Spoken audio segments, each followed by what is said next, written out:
नमस्कार, सुप्रभात।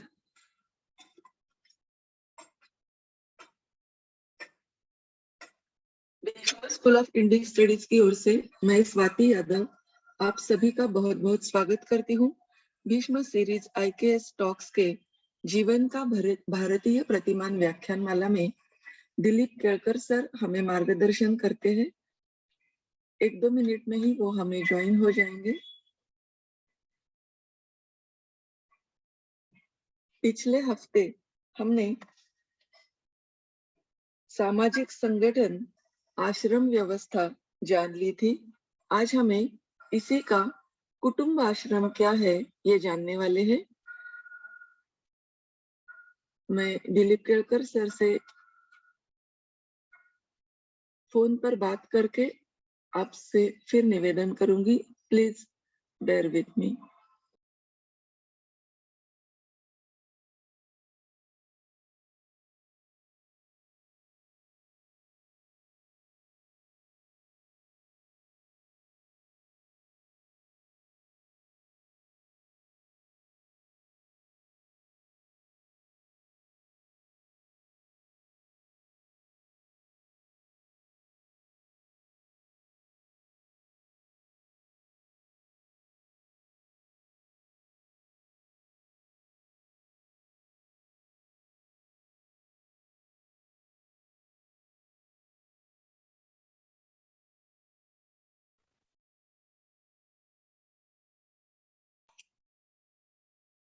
कल ही गुरु पूर्णिमा थी। दिलीप केळकर सर आपको बहुत श्रद्धा पूर्वक नमस्कार।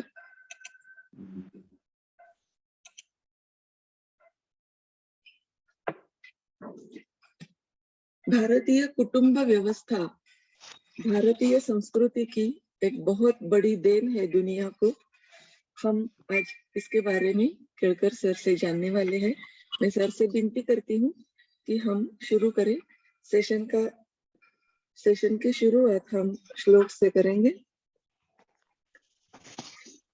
ओम पूर्णमदः पूर्णमिदं पूर्णात् पूर्णमुदच्यते पूर्णस्य पूर्णमादाय पूर्णमेवावशिष्यते। ओम शांति शांति शांति। धन्यवाद। धन्यवाद स्वाति जी। पिछले कुछ पुष्पों में हमने वर्णाश्रम धर्म के वर्ण प्रणाली के दो हिस्सों का यानी वर्ण और जाति इनका विचार किया था।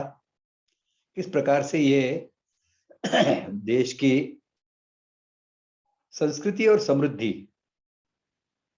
दोनों की आश्वस्ति देते हैं और फिर इस समृद्धि और संस्कृति की आश्वस्ति के लिए जो लोग निर्माण करने होते हैं वह आश्रम व्यवस्था से कैसे निर्माण होते हैं, इस विषय को हमने आश्रम व्यवस्था में भी समझने का प्रयास किया। अब वर्णाश्रम धर्म की या सामाजिक संगठन की दूसरी जो प्रणाली है आश्रम प्रणाली, उसके एक हिस्से का यानी कुटुंब का विचार आज हम करने जाने वाले हैं। आश्रम का भी महत्व हमने समझ लिया है। यह मनुष्य की बढ़ती घटती क्षमताओं का समायोजन करने वाली व्यवस्था है। यह मनुष्य को सुख प्राप्ति करके अपने जीवन के लक्ष्य की ओर ले जाने वाली व्यवस्था है। यह समाज जीवन को स्थिरता, चिरंजीविता, श्रेष्ठता देने वाले लोग निर्माण करने की यह प्रणाली है। इसका सबसे प्रमुख पहलू जो है, एक ढंग से कहें कि ये लगभग समीकरण है आश्रम व्यवस्था और कुटुंब का, तो बहुत अतिशयोक्ति नहीं होगी, क्योंकि इसमें केवल संन्यास आश्रम जो है, जो वर्तमान में लगभग अप्रासंगिक हो गया है, उसे छोड़कर बाकी सब तो हमारे ब्रह्मचर्य, गृहस्थ और वानप्रस्थ तीनों वर्तमान में तो कुटुंब में ही बीतते हैं। और इस दृष्टि से कुटुंब का महत्व जो है, यह समाज जीवन में अत्यंत महत्वपूर्ण है। जैसे मैंने बताया कि श्रेष्ठ मानव का निर्माण यह विद्यालय में थोड़ी होता है, क्योंकि श्रेष्ठ मानव के निर्माण के 3 पहलू होते हैं। पहला तो पहलू यह है कि श्रेष्ठ जीवात्मा को जन्म दिया जाए, दुर्बलात्मा को जन्म देने के बाद में उसके ऊपर कितने भी प्रयास कीजिए आप, वह श्रेष्ठ नहीं बन सकता। जैसे एक उदाहरण के लिए, एक मंदबुद्धि बच्चे को आप ले लीजिए और प्रयास कीजिए कि नहीं नहीं, इससे मैं एक अच्छा प्रधानमंत्री निर्माण करूंगा। संभव नहीं है, क्योंकि वह जो अपने जन्म के साथ जो विकास की संभावनाएं लेकर आया है, वही बहुत कम है। इसलिए जिसमें बहुत सी श्रेष्ठ बनने की संभावनाएं हैं, ऐसा जीवात्मा, उसे गर्भधारण करना, यह सबसे पहला और महत्वपूर्ण हिस्सा है। और यह काम समाज में नहीं होता, यह तो कुटुंब में होता है। दूसरा हिस्सा इसका जो होता है वो है गर्भावस्था से ही उस गर्भ में आए जीवात्मा के साथ में जो उसके कर्म फलों को भोगने की दृष्टि से जो शरीर बन रहा है, मन बुद्धि चित्त जैसे अंतःकरण के अलग अलग जो पहलू हैं वो तैयार हो रहे हैं। उसी समय उन पहलुओं के श्रेष्ठ विकास की दृष्टि से संस्कार प्रक्रिया चलाना। जैसे पंचमे मनः, 5वें मास में, गर्भधारणा के 5वें मास में मन यह सक्रिय होने लग जाता है।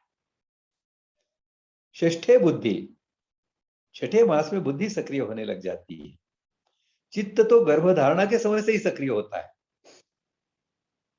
तो यह जो अंतःकरण के जो हिस्से हैं, यानी जिसे हम व्यक्तित्व विकास के बहुत आधारभूत ऐसे पहलू हैं, इनका निर्माण और इनका विकास तो गर्भधारणा से ही शुरू हो जाता है। और इस दृष्टि से यह बातें तो व्यक्तित्व विकास की जो आधारशिला है, जो आधारभूत बातें हैं, ये तो कुटुंब में ही होती हैं। कुटुंब में यदि कितना भी श्रेष्ठ जीवात्मा है, उसके ऊपर अच्छे संस्कार, अच्छी शिक्षा, अच्छा वातावरण ऐसा नहीं मिला, संस्कार क्षमता उसमें यदि नहीं हुई, तो जैसे बहुत श्रेष्ठ बीज भी यदि पत्थर पर डाल दी जाए तो वह धूप में जलकर नष्ट हो जाती है। इसी प्रकार से यह जीवात्मा भी कितना भी श्रेष्ठ होगा, इसे यदि संस्कार नहीं मिलते तो यह श्रेष्ठ मानव नहीं बन सकता। इस दृष्टि से श्रेष्ठ मानव निर्माण के जो 2 पहले पहलू हैं, प्राथमिक पहलू हैं, पहला श्रेष्ठ जीवात्मा का आह्वान और स्थापन, दूसरा उस जीवात्मा को श्रेष्ठ बनाने की दृष्टि से जो संस्कारों का सिंचन है, आरोपण है, वह भी कुटुंब में ही करने की बात होती है। आगे फिर प्रशिक्षण का विषय आता है। जो शिक्षण मिला है उसको प्रकर्ष से, यानी और बारीकियों से, पेचीदगियों को उनको समझते हुए, उसके विस्तार को, उसके गहराई को समझते हुए जो आगे बढ़ना होता है, यह प्रशिक्षण होता है। शिक्षण प्रकर्षण से जो शिक्षण होता है वह शिक्षण होता है, वह प्रशिक्षण होता है। तो इस प्रकार से विद्यालयों का काम तो प्रमुख रूप से जो कुटुंब में बच्चे ने संस्कार प्राप्त किए हैं, जो शिक्षा प्राप्त की है, कुटुंब में रहते रहते वो सीखता जाता है, कई बातें सीखता है, बोलना सीख जाता है। 3 वर्ष की आयु तक तो वह लगभग इतने शब्द सीख लेता है कि अपने भाव सहजता से व्यक्त कर सके। लोगों को पहचानना सीख जाता है, कौन अच्छा है कौन बुरा है यह सीख जाता है। वह माता पिता और बड़े लोगों की ओर देखकर उनका अनुसरण करता है, उनमें उसे जो प्यार करने वाले लोग होते हैं उनकी मानता भी है, उनकी आज्ञा का पालन भी करता है। उसके मन में डर यदि निर्माण नहीं किया जाए तो फिर सामने वाला डराने का कितना भी प्रयास करे वो डरता नहीं है। कई बच्चे मैंने देखे हैं कि जो 5 वर्ष से कम आयु के हैं लेकिन डरते नहीं है किसी से। उसका कारण यह है कि घर में उनके उसे डराने के लिए ऐसी बातें बताई नहीं जाती। वो भयमुक्त रहे, अपने स्वभाव के अनुसार आचरण करें, ऐसा व्यवहार उस घर में उन बच्चों के साथ में होता है तो स्वाभाविक से बच्चे में निडरता आ जाती है। इस प्रकार से श्रेष्ठ मानव निर्माण करने का सबसे श्रेष्ठ और प्राथमिक केंद्र यह कुटुंब है, इसे हमें समझना होगा। अब ये कुटुंब जो है, ये कुटुंब चलता है कुटुंब भावना से, तभी उस प्रकार की भावना होने से ही वह कुटुंब कहलाता है। इस कुटुंब भावना का आधार, जैसे पहले के सत्रों में हमने जाना है कि हम भारतीयों की जो सृष्टि निर्माण की मान्यता है वह इसका आधार है कि उस मान्यता के अनुसार कण कण में भगवान होते हैं। चर और अचर ऐसे सभी अस्तित्वों का जो प्रकटीकरण है वह परमात्मा के द्वारा हुआ है। अपने में से परमात्मा ने उनका प्रकटीकरण किया है और इसके लिए चर और अचर सब में परस्पर आत्मीयता का संबंध है। इस संबंध को समझने की क्षमता, योग्यता, संवेदनशीलता ये मनुष्य में सबसे अधिक होती है और इसलिए इस एकात्मता की भावना को, इस आत्मीयता की भावना को विश्वव्यापी बनाना यह भी मानव की जिम्मेदारी बनती है। इसे हमें ध्यान में रखना होगा। और जो हमारे कुटुंब होते हैं, यह कुटुंब भावना के विस्तार के साथ में इसको विकसित करते हैं। तो कुटुंब भाव क्या है इसे समझना होगा। यह जो एकात्मता है उसके आधार पर ही कुटुंब भावना को समझा जा सकता है। यह मेरा है, अच्छा है बुरा है, जैसा भी है यह मेरा है। अच्छा है तो इसे और अच्छा बनाना, और यदि बुरा है तो इसकी बुराइयों को दूर करना। ये मेरी जिम्मेदारी है, मेरा दायित्व है, ऐसा मानकर उसके अनुसार प्रयास करने को ही कुटुंब भाव कहते हैं और कुटुंब जीवन के प्रयास कहते हैं। यह है हमारे कुटुंब जीवन का आधार। और हमारे यहाँ जो व्यक्तित्व विकास का हमने पहले कुछ विचार किया है उसमें यह बताया गया था कि व्यक्तित्व के विकास के अलग अलग चरण हैं, पहलू हैं, जिसमें हर व्यक्ति का अपना व्यक्तिगत ऐसा एक विकास का स्तर होता है जिसमें पंचविध पुरुष का विचार हमने किया था। अन्नमय से लेकर आनंदमय तक, अन्नमय, प्राणमय, मनोमय, विज्ञानमय और आनंदमय, ऐसे 5 पंचवेद पुरुष का हमने विचार किया था। सरल भाषा में कहें तो शरीर, इंद्रियां, फिर मन, बुद्धि और चित्त, इनके विकास की दृष्टि से जो जो भी प्रयास होते हैं उनसे व्यक्तिगत विकास होता है। लेकिन केवल व्यक्तिगत विकास पर्याप्त नहीं होता। समग्रता में विकास की दृष्टि से उसके साथ में समष्टिगत विकास और सृष्टिगत विकास ये भी होने अनिवार्य होते हैं।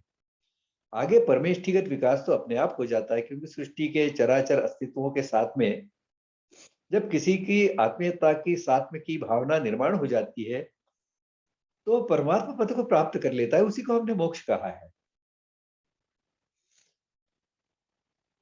उदाहरण भी दिया था मैंने तुकाराम महाराज का। वो कहते हैं उरलो उपकारा पुरता, अरे उपकार के लिए मैं बाकी शेष बचा हूं, अब अपने लिए जीना कुछ बचा ही नहीं मेरा। ऐसी जब भावना बनती है तो ऐसा कहा जाता है कि तुकाराम महाराज को सदेह वैकुंठ ले जाने के लिए भगवान ने विमान भेजा था। तो कहने का तात्पर्य है, यह तो लाक्षणिक रूपक है। कहने का भाव ऐसा है कि मोक्षगामी बनने की दृष्टि से व्यक्तिगत विकास का तो लगभग पूरा का पूरा हिस्सा जो है यह तो कुटुंब में ही होता है। उसके आगे समग्र विकास के दूसरे जो पहलू है, तीसरा पहलू है, इनके विकास की भी नींव तो कुटुंब में ही पड़ती है। और इस दृष्टि से हमारे यहाँ कुटुंब की जो अवधारणा है उसमें आदर्श कुटुंब की जो कल्पना हमारे सामने रखी गई है वह है भगवान शंकर के कुटुंब की। इस कुटुंब की विशेषता क्या है? तो हमारे ध्यान में ऐसा आएगा, इसमें 4 तो मनुष्य शरीर धारण किए हुए लोग हैं। भगवान शंकर हैं, माता पार्वती हैं, बड़े बेटे इनके स्कंद या कार्तिकेय हैं, और छोटे बेटे विद्या के स्वामी, बुद्धि के स्वामी भगवान गणेश जी हैं। ये 4 तो मानव रूप में है, लेकिन यह जो कुटुंब है ये उससे आगे बढ़ता है, आगे विस्तार पाता है। इसमें वह पशु पक्षी प्राणियों को भी कुटुंब में समाविष्ट कर लेता है, समाहित कर लेता है। तो इनके जो वाहन है चारों के, उनका निरीक्षण करिए। देखिए, शंकर जी के गले में सांप है और गणेश जी का वाहन जो है यह मूषक है, चूहा है। ये चूहा जो है इसे सांप खा जाता है। तो इन दोनों में शत्रु भाव है। कार्तिकेय जी का जो वाहन है वह है मोर, मयूर। यह मयूर जो है यह सांप को खा जाता है, फिर उनमें शत्रु भाव आ गया। भगवान शंकर का वाहन है नंदी, बैल, और माता पार्वती का वाहन है सिंह, शेर। इन दोनों में भी शत्रु भाव होता है। तो ऐसे परस्पर शत्रु भाव रखने वाले पशु पक्षी प्राणी भी जहां अपनत्व के भाव से, प्रेम भाव से, सुख शांति से जीते हैं, उसे कुटुंब कहते हैं। तो हमारे आदर्श कुटुंब का ये हिस्सा बन जाते हैं पशु पक्षी प्राणी। यस, तो हमारा कुटुंब अधिक अच्छा कुटुंब बनता है। मानवों का तो आपस में प्रेम यह तो स्वाभाविक है, लेकिन इस प्रेम का विस्तार सृष्टिगत तक पहुंचाना, पशु पक्षी प्राणियों तक पहुंचाना, यह समष्टिगत और सृष्टिगत विकास के दृष्टि से आगे बढ़ना है। और भी इसमें आगे इस कुटुंब में दो घटक हैं जो वैसे देखा जाए तो जड़ प्रकृति के प्रतिनिधि हैं। एक तो है भगवान शंकर के जटाओं से बहने वाली माता गंगा। ये माता गंगा जो है यह ऐसे देखा जाए तो जड़ है,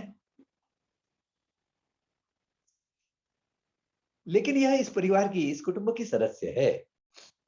भगवान शंकर जी के मस्तक पर चंद्रमा विराजित है। ये चंद्रमा जो है, इसके कारण भगवान शंकर को भालचंद्र भी कहते हैं। ये चंद्रमा भी जड़ पदार्थ का, जड़ प्रकृति का प्रतिनिधि है, यह भी इसका सदस्य है। तो समष्टिगत सृष्टिगत विकास की दृष्टि से एक आदर्श कुटुंब के रूप में भगवान शंकर जी का कुटुंब हम देख सकते हैं। यह कुटुंब भाव जो था, यह भारतीयता का आधार है, ऐसा हम कहें तो बहुत सटीक होगा। इस कुटुंब भावना के विस्तार की दृष्टि से जो विचार करता है, जो प्रयास करता है, उन्हें हिंदू कहते हैं। हिंदू की परिभाषा जो प्रारंभ के एक सत्र में हमने की थी, उसमें हमने यही विचार किया था कि जो वसुधैव कुटुंबकम में विश्वास रखता है और उस दृष्टि से प्रयास भी करता है, वह हिंदू है। जहां भी रहे, अमेरिका में रहे तो भी वह हिंदू है, और भारत में रहे तो भी हिंदू है। और इस पर यदि वह विश्वास नहीं करता तो भारत में रहने पर भी हिंदू नहीं कहलाया जा सकता। वसुधैव कुटुंबकम यह तो भारतीय समाज जीवन का आधार है, और इसके लिए हम देखते हैं अनादिकाल से भारत में यह कुटुंब भावना ओतप्रोत रही।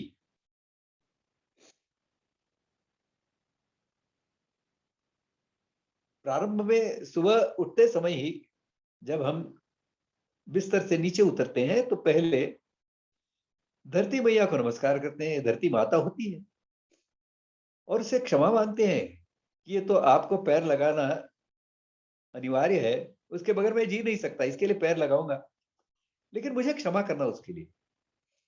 उस धरती मैया की क्षमा मांगकर उस पर पैर रखा जाता है। और केवल धरती मैया ही नहीं, तो चलते चलते राह में किसी कुर्सी को पैर लग जाता है तो भी हम रुक कर उसको नमस्कार कर क्षमा मांगते हैं। इसलिए नहीं कि कुर्सी को भी पैर है, वो भी लात मार सकती है, लात नहीं मारती वो, लेकिन इसलिए कि उस कुर्सी में भी वही परमात्मा तत्व है जिसे मेरी लात लगी है, जिसका अपमान हुआ है मेरे कारण। अनजाने में हो गया हो भले, लेकिन अपमान तो हुआ है, उसकी क्षमा मांगकर ही हम आगे बढ़ते हैं। आगे और चलते हैं तो दूध लेने को आता है तो उसको वो भैया होता है, दूध देने वाला, सभी जगह पर भैया कहते हैं उसको। दिन भर का विषय हम देखें तो बाजार में जाते हैं तो सब्जी लेने के लिए कोई बड़ी आयु की स्त्री होती है तो हम कहते हैं क्यों मौसी, क्यों चाची, सब्जी कैसे दी। दुकान में जाते हैं तो दुकानदार होता है, उसको कहते हैं क्यों भाई साहब, ये आलू कैसे दिए, या ये गेहूं कैसे दिए।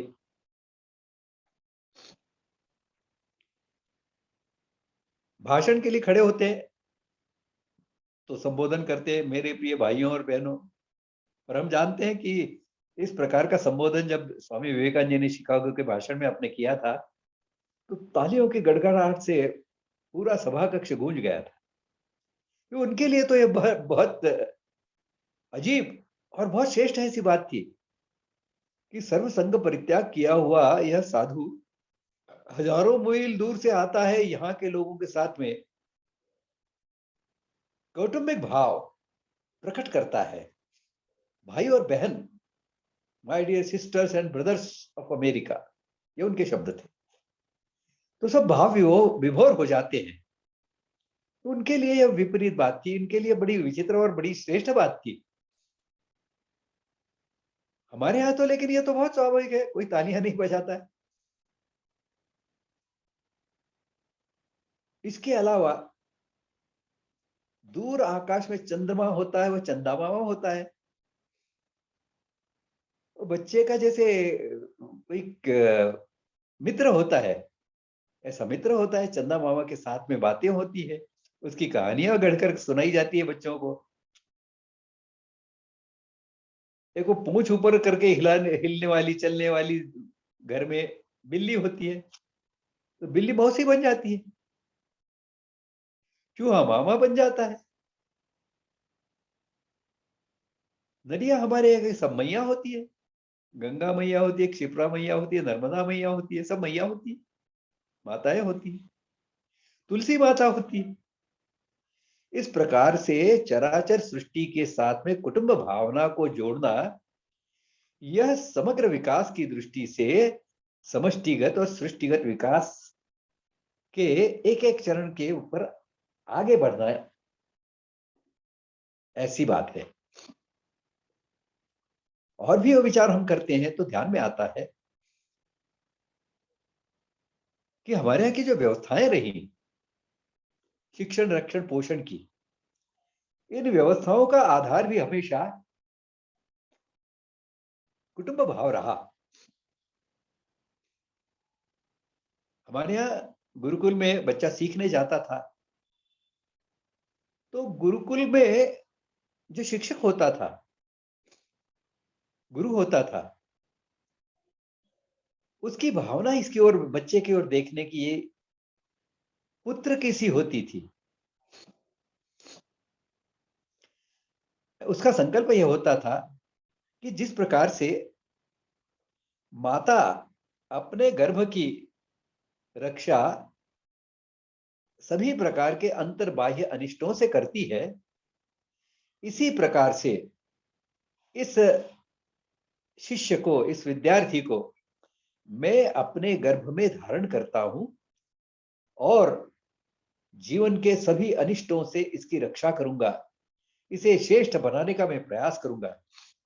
ऐसा पितृभाव से वह उस शिष्य की ओर देखता है, वैसा व्यवहार करता है, तो हमारे समझ में आ जाएगा कि किस प्रकार की श्रेष्ठ भावना और किस प्रकार की श्रेष्ठ शिक्षण व्यवस्था हमारे यहाँ रही होगी।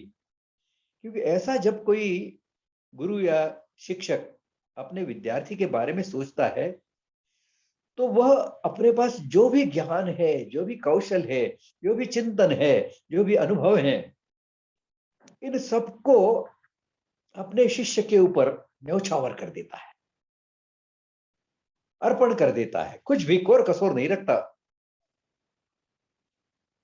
ऐसा जब गुरु शिष्य का नाता होगा, तो शिष्य के गुरु से सवाई होने की संभावनाएं बढ़ जाती है। पिता पुत्र को अपने से श्रेष्ठ बनाने का प्रयास करिए तो हम जानते हैं, बाप से बेटा सवाई है, तो हमारे यहाँ बहुत सामान्य ऐसी कहावत है। हमारे यहाँ राजा और प्रजा, शासकीय रक्षण व्यवस्था में देखिए, राजा और प्रजा ये शब्द भी बहुत प्रचलित थे। प्रजा का तो अर्थ ही संतान होता है, तो राजा और प्रजा के संबंध कैसे होंगे, पिता पुत्र कैसे होंगे।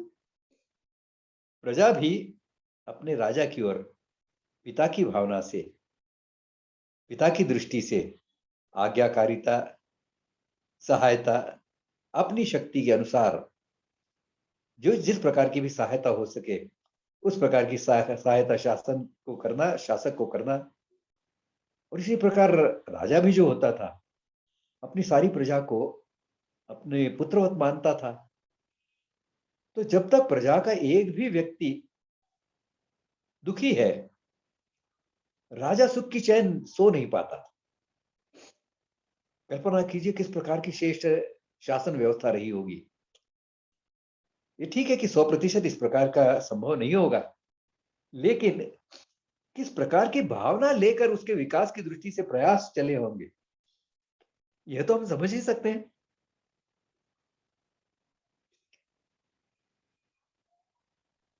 जो हमारे यहाँ पोषण व्यवस्था में अलग अलग प्रकार की जातियां होती थी, मानव जीवन की विभिन्न प्रकार की शारीरिक, मानसिक, भौतिक सब प्रकार की आवश्यकताओं की पूर्ति करने वाली ये जातियां होती थी। इन जातियों के लोग जाति बांधव होते थे। इन जातियों के जो पुराण है, ये सब पुराण अपने को ब्रह्मा से जोड़ते थे। एक ब्रह्मा से ही निर्माण हुए हम सब हैं, ऐसी भावना इन सब जातियों में, जाति पुराणों के माध्यम से ओतप्रोत हुआ करती थी। तो एक ही पूर्वज के हम वंशज हैं, तो आपस में हम कुटुंब भाव से जुड़े हुए हैं। और इसलिए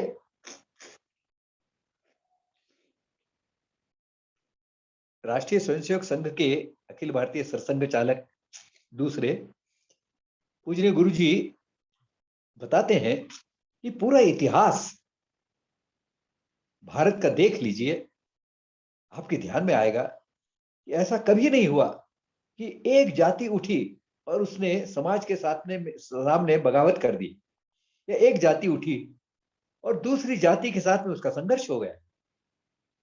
लड़ाई झगड़े तो व्यक्तिगत अहंकार के कारण होते ही रहते हैं। वह अलग अलग जातियों के लोगों के बीच में भी रहे होंगे, लेकिन जाति की जाति दूसरे जाति के विरोध में खड़ी हो गई, ऐसा कभी नहीं हुआ। इन जातियों में परस्पर मित्रता की भावना, बंधु भाव, यह हमेशा रहा। और इसीलिए भारतीय जीवन जो है, जाति व्यवस्था में हमने भी, जाति प्रणाली में हमने देखा कि जीवन की सारी आवश्यकताओं की पूर्ति करने वाली यह व्यवस्था थी।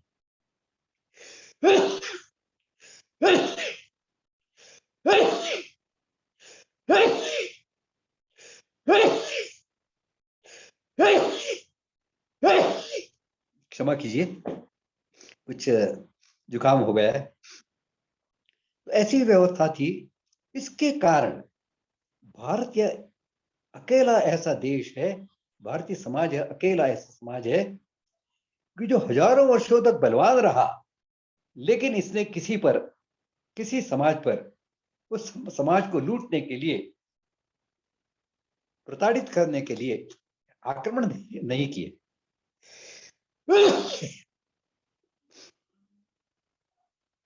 दुनिया का ऐसा दूसरा कोई भी समाज या देश नहीं है जो बलवान हुआ और जिसने आक्रमण नहीं किए, जिसने अन्य समाजों में लूट नहीं मचाई, जिसने अन्य समाजों को प्रताड़ित नहीं किया, वहां की स्त्रियों पर बलात्कार नहीं किए, वहां के पुरुषों को, स्त्रियों को, बच्चों को गुलाम नहीं बनाया।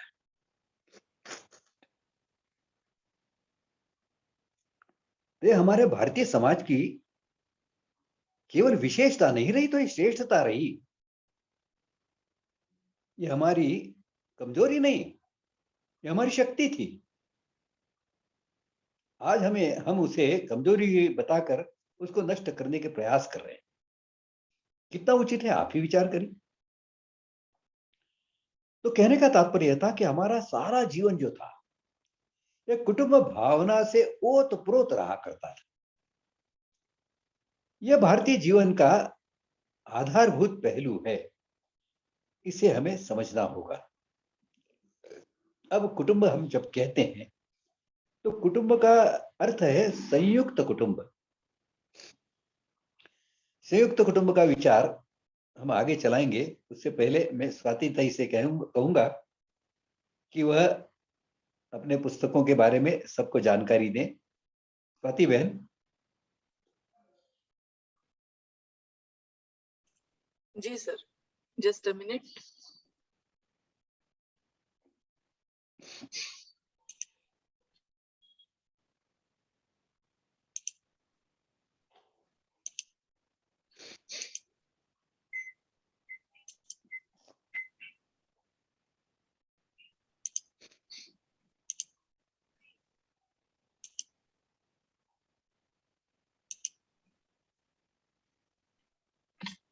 नमस्कार।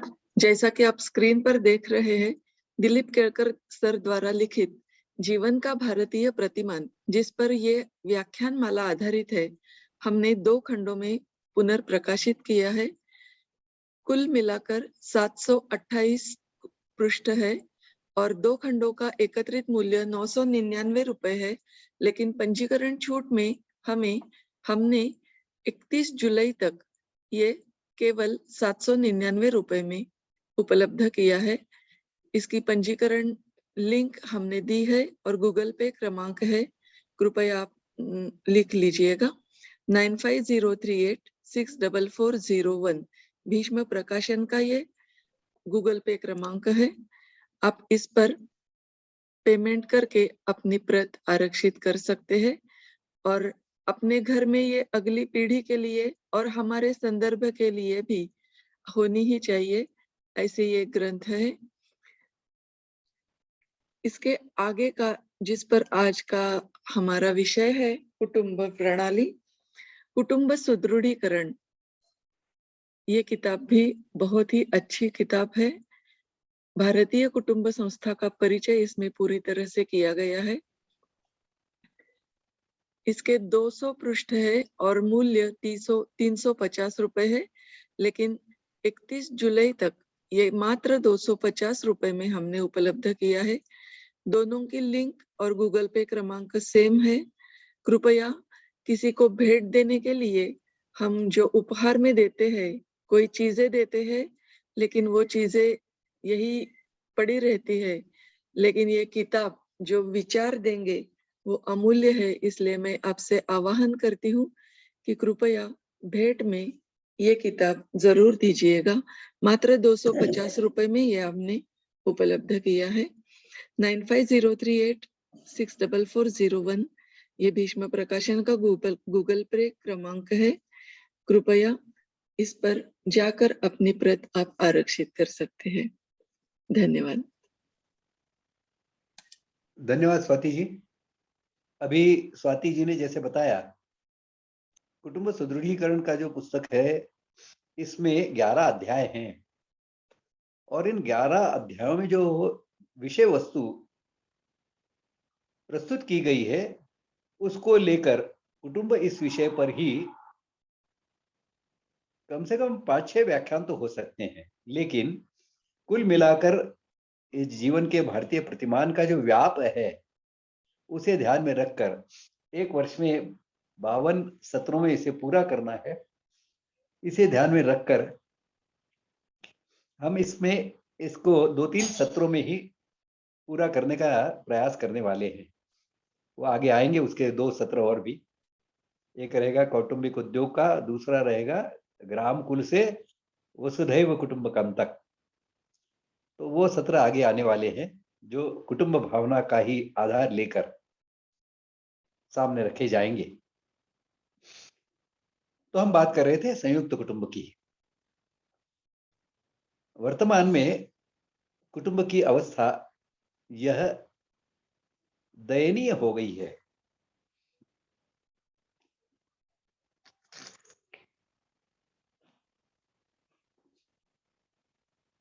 एक समय था कि जब बड़े बड़े कुटुंब हमारे यहाँ समाज में हुआ करते थे, 30-30, 40-40, 50-50 लोग एक घर में, एक छत के नीचे, जिनका सबका मिलकर एक ही चौका है, एक ही रसोई घर है, जिनका सबका मिलकर एक ही बैंक खाता है, इस प्रकार के बड़े कुटुंब हुआ करते थे। वास्तव में यही संयुक्त कुटुंब है, संयुक्त कुटुंब होते थे। आज भी ऐसे कुछ कुटुंब देखने को मिलते हैं, लेकिन वर्तमान शिक्षा जो बताती है छोटा कुटुंब सुखी, छोटा परिवार सुखी परिवार, विपरीत शिक्षा, विपरीत शासकीय कानून, विपरीत शासकीय व्यवस्था और अन्य भी व्यवस्थाएं जो व्यक्तिवादिता को, इंडिविजुअलिज्म को प्रोत्साहित करती है और सामाजिकता को नष्ट करती है, ऐसी सारी व्यवस्थाएं, इनका भी विचार हमने किया है अपने व्यवस्था के जो 2 सत्र हुए हैं उनमें। तो ये कुटुंब भाव को तोड़ने वाला ये जो वातावरण है, इसके कारण हमारे संयुक्त कुटुंब भी आज भी जो कुछ मात्रा में विद्यमान है, वह भी धीरे धीरे दुर्बल होते जा रहे हैं। उनके अंदर की जो कुटुंब भावना है, उनके अंदर की जो कुटुंब व्यवस्थापन की क्षमता है, उसमें उनमें जो मुखिया के ऊपर का विश्वास है और मुखिया का जो एक प्रेम आदर कुटुंब के लोगों के मन में होता था मुखिया के प्रति, ऐसी सब बातें ये धीरे धीरे घटती जा रही हैं, कम होती जा रही हैं। और इसलिए यह बड़े कुटुंब भी, संयुक्त कुटुंब भी धीरे धीरे टूटने की दिशा में आगे बढ़ रहे हैं। इनमें भी इस विपरीत शिक्षा के कारण, विपरीत वातावरण के कारण झगड़े टंटे शुरू हो गए हैं। कानून में ऐसे प्रावधान कर दिए गए हैं कि जिनके कारण भी कुटुंब टूटने में सहायता होती है। विपरीत भावना शिक्षा के माध्यम से भर दी जाती है और कानून उसकी सहायता कर देता है टूटने के लिए। हमारे यहाँ जो विरासत का कानून है, जो प्रॉपर्टी का कानून बना हुआ है, यह तो कुटुंब को तोड़ने की एक बहुत बड़ी सहायता लोगों को करने वाला साधन है। विपरीत शिक्षा के कारण कुटुंब छोड़ने की, व्यक्तिगत स्वार्थ के लिए अपने कुटुंब के हित को त्याग करने की भावना तो उसके मन में निर्माण कर दी गई। अब उसके प्रत्यक्ष में व्यवहार में लाने की दृष्टि से यह कानून काम करता है। हमारे यहाँ कैसे हुआ करता था कि संपत्ति जो होती थी वह कुटुंब की होती थी। ये ठीक था कि कुटुंब के मुखिया को सब लोग अपने प्रेम और आदर के कारण जो विश्वास था उसके ऊपर, इस संपत्ति के व्यवस्थापन का काम कुटुंब का मुखिया करता था। लेकिन संपत्ति सारे कुटुंब की हुआ करती थी। इस विरासत के कानून ने ये समृद्धि जो है, ये संपत्ति जो है, इसका बंटवारा कर दिया है। अब थोड़ी सी अकल बच्चे में आ गई तो वो धमकाने लगता है कि मेरा हिस्सा अलग कर दो, मुझे नहीं रहना आपके साथ में। नई ऐसी संकुचित विचार वाली बहू आती है तो अपने पति को उकसाती है कि हम अलग बनेंगे, अलग होंगे, हम जवान हैं, हम ये सब बूढ़े बूढ़े लोगों का हमें बहुत काम करना पड़ता है, उनकी सेवा करनी पड़ती है, हम अलग हो जाएंगे तो कितने सुख से रहेंगे। तोड़ देती है कुटुंब को। और उसमें यह कानून सहायता करता है कि बंटवारे की उसने व्यवस्था कर रखी है कि जो भी उसका सदस्य हैं वो सब उसके लाभकारी माने जाएंगे और उनमें बंटवारा होगा। किस प्रकार से बंटवारा होगा उसकी भी व्यवस्था की है उसने। तो अब ये संपत्ति जो है यह कुटुंब की नहीं रही, यह तो व्यक्तियों के समूह की है। हर व्यक्ति की अपनी अपनी एक उसमें हिस्सा है और जब चाहे अलग होकर उस हिस्से को प्राप्त कर सकता है। तो इस प्रकार से हमारी व्यवस्थाएं भी जो है यह भी कुटुंब को तोड़ने वाली बन गई है। तो इस संयुक्त कुटुंब को टूटने की दिशा में पूरा वातावरण ले जा रहा है। तो हम देखते हैं कि कैसा इसका पतन कैसे हुआ। तो बड़े कुटुंब थे वो छोटे छोटे होते गए, धीरे धीरे वह हम दो हमारे दो यहां तक आ गए। उससे आगे बढ़े हम दो हमारा एक, उससे आगे आ गए तो हम दो हमारा कोई नहीं। यानी केवल अपनी विषय वासना की पूर्ति के लिए पति पत्नी इकट्ठे आते हैं। ये तो अभी भी इन लोगों के समाज के ऊपर उपकार ऐसा वो मानते हैं कि वो विवाह कर रहे हैं। ऐसे अभी कई पुरुष और स्त्री देखने को मिलेंगे जो बगैर विवाह के भी साथ में रहते हैं। और यह बगैर किसी संकोच के, बगैर किसी लज्जा के, लोगों में प्रकट करने के लिए भी उन्हें कोई भी उसमें कमी है या हम कुछ गलत कर रहे हैं ऐसा लगता नहीं है। सहजता से कहते वो, मैं 3 साल से उसके साथ में रिलेशन में हूं। अब ये रिलेशन में होने का मतलब क्या है? ये विवाह के बगैर उसके साथ में रहती है। तो इस प्रकार से जिसे स्वेच्छा सहनिवास कह सकते हैं, इस प्रकार की प्रथा भी चल पड़ी है। क्योंकि हम तो अभारतीय समाजों का, पाश्चात्यों का अनुकरण करते जा रहे हैं। वहां जो जो चल रहा है वैसा वैसा हमारे यहाँ चल रहा है। हमारे कानून ने भी स्वेच्छा सहनिवास को मान्यता दे दी है। केवल इतना ही नहीं, तो समलैंगिक विवाह को भी मान्यता दे दी है, जो वास्तव में समाज जीवन में एक विकृति के रूप में देखा जाना चाहिए, उसे शासन की ओर से मान्यता दी गई है। और फिर खुलेआम लोग प्रकट करके बगैर किसी संकोच के, किसी लज्जा के, अभिमान से कहते हैं कि हमने समलिंगी विवाह किया है।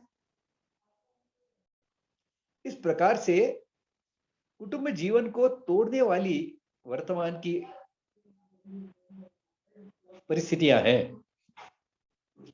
ऐसे में कुटुंब जीवन को समझना, कुटुंब जीवन को बलवान बनाना, फिर से संयुक्त कुटुंबों की ओर आगे बढ़ना, इस दृष्टि से जो भी समझदार हैं, जो भी अपनी और समाज की चिंता करते हैं, वर्तमान की और भविष्य की चिंता करते हैं, उनके लिए यह अत्यंत महत्वपूर्ण है। अब ऐसे लोगों के लिए कुछ मार्गदर्शक सूत्रों का हम विचार अब करेंगे कि जो फिर से कुटुंब भावना को स्थापित करना चाहते हैं, टूट रहे कुटुंबों को फिर से सुदृढ़ बनाना चाहते हैं, उनके लिए कुछ बातें, कुछ महत्वपूर्ण पहलू जो कुटुंब जीवन के आधार हैं, जो वैचारिक, तात्विक, ऐसे नींव के बिंदु हैं। ऐसी कई बातें बताई जाती हैं कि जो कुटुंब भावना की दृष्टि से उपयुक्त हैं। कर्मकांड के रूप में तो ऐसी बहुत सारी बातें बताई जा सकती हैं कि पूजा होनी चाहिए घर में, सबने मिलकर सप्ताह में एक बार मंदिर भी जाना चाहिए, घर में कम से कम दिन में एक बार या सप्ताह में 2-3 बार सबने साथ में मिलकर बैठकर खाना खाना चाहिए। ऐसी बातें तो कुटुंब जीवन के लिए महत्वपूर्ण है ही। उनसे कुटुंब भावना की वृद्धि होती है, इसमें कोई शंका नहीं। लेकिन इससे आगे बढ़कर कुटुंब जीवन के जो आधारभूत तत्व हैं, उन्हें समझकर, उन्हें हम समझेंगे तो कर्म कांड तो अलग अलग प्रकार के हमारे ध्यान में आएंगे, उनका हम स्थापित कर सकते हैं। तत्व को समझ लिया तो उस तत्व को प्रकट करने के लिए हर व्यक्ति, हर कुटुंब अपने अपने ढंग से विविधता के साथ उसका प्रकटीकरण कर सकता है। जैसे आज भी पूरे देश में हम देखते हैं कि हमारी संस्कृति एक है, लेकिन उसकी अभिव्यक्ति जो है वो अलग अलग ढंग से होती है। चराचर में एक ही परमात्मा तत्व है, इस बात को मान्य करते हुए भी किस प्रकार से भाषाएं भिन्न है, भूषण यानी वस्त्र भिन्न है, भोजन प्रकृति के हिसाब से भिन्न है। जैसी प्रकृति वैसा अन्न, वैसे वहां का भोजन। अलग अलग भौगोलिक परिस्थितियां देखकर हमारे भवन जो है उनमें भी भिन्नता है। तो भिन्नता तो सब रही है, रहेंगी। इन आधारभूत तत्वों की अभिव्यक्ति इन चारों प्रकार की बातों में से अपने जीवन में, व्यक्तिगत और कौटुंबिक सामाजिक जीवन में अलग अलग प्रकार से होती रहेंगी। यदि हमने तत्व ठीक से समझ लिए तो फिर इन अभिव्यक्तियों में कोई भटकाव होने की संभावना नहीं रहेगी। इस दृष्टि से कुछ आधारभूत तत्वों का हम विचार करेंगे। सबसे पहला तत्व तो यह है कि कुटुंब यह कर्तव्य आधारित संबंधों को समाज जीवन में स्थापित करने का साधन है, सबसे प्रबल और प्राथमिक। इसमें हम देखते हैं बच्चा जन्म लेता है तो केवल अधिकार लेकर जन्म लेता है, उसे कोई कर्तव्य नहीं होते।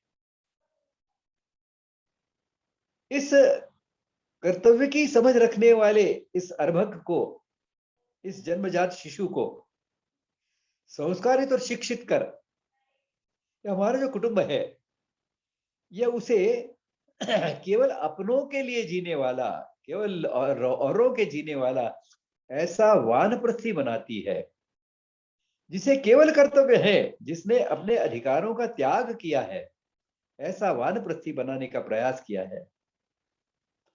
यह जो अधिकारों से कर्तव्य की ओर बढ़ने का जो विकास है, इसका सबसे श्रेष्ठ केंद्र तो कुटुंब है। कुटुंब में इस प्रकार की भावना होती है, इस प्रकार का व्यवहार होता है, तो समाज जीवन में भी स्वाभाविक रूप से व्यक्ति उसी तरीके से व्यवहार करता है और फिर सारा समाज जीवन यह कर्तव्यों पर आधारित खड़ा हो जाता है।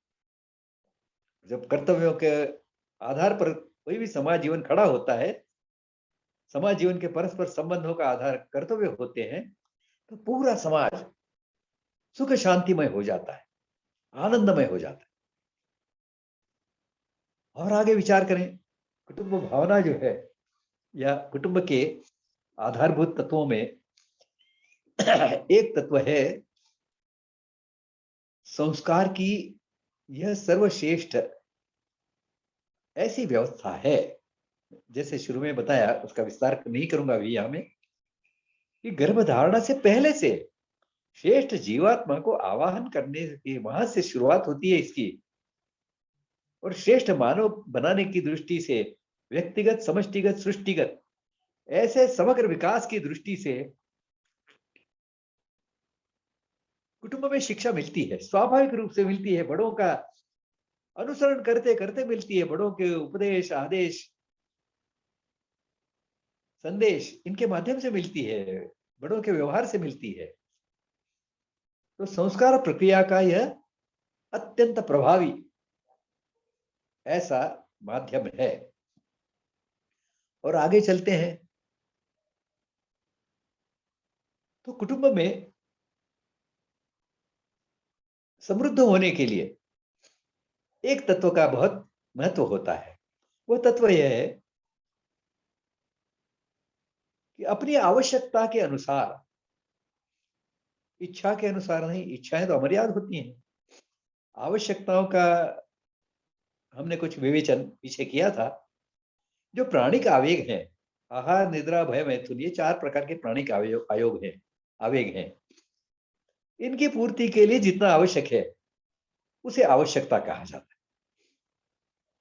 इससे आगे जो होता है वो इच्छाएं होता है।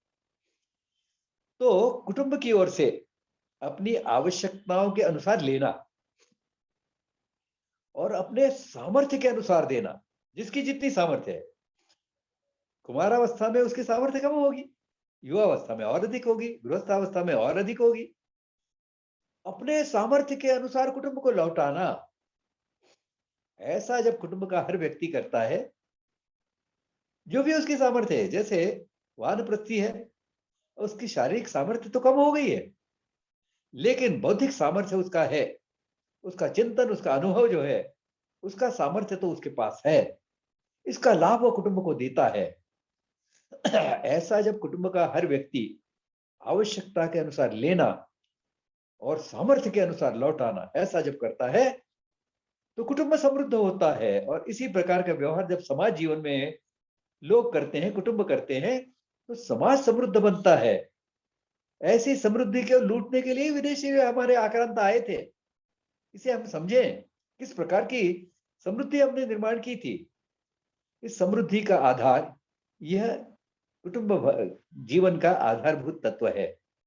आवश्यकता के अनुसार लेना, क्षमता सामर्थ्य के अनुसार लौटाना। और एक आगे विचार करें तो हम देखते हैं कि धर्म का विषय हमने पहले कुछ समझने का प्रयास किया है। धर्मयुक्त जीवन। हिंदू समाज, भारतीय समाज यह धर्म प्राण समाज है। यहां तो हर पर, हर क्षण, हर कदम पर, हर कृति को करने से पहले धर्म का मार्गदर्शन क्या है इसका विचार करके ही उसे किया जाता है। यहाँ का उद्योग हमारा जो है ये धर्माधिष्ठित होना चाहिए। हमारा शासन धर्माधिष्ठित होना चाहिए। हमारी न्याय व्यवस्था धर्माधिष्ठित होनी चाहिए। लेकिन इस प्रकार से धर्माधिष्ठित जीवन की शिक्षा तो कुटुंब में प्रारंभ होती है, गर्भावस्था से प्रारंभ होती है।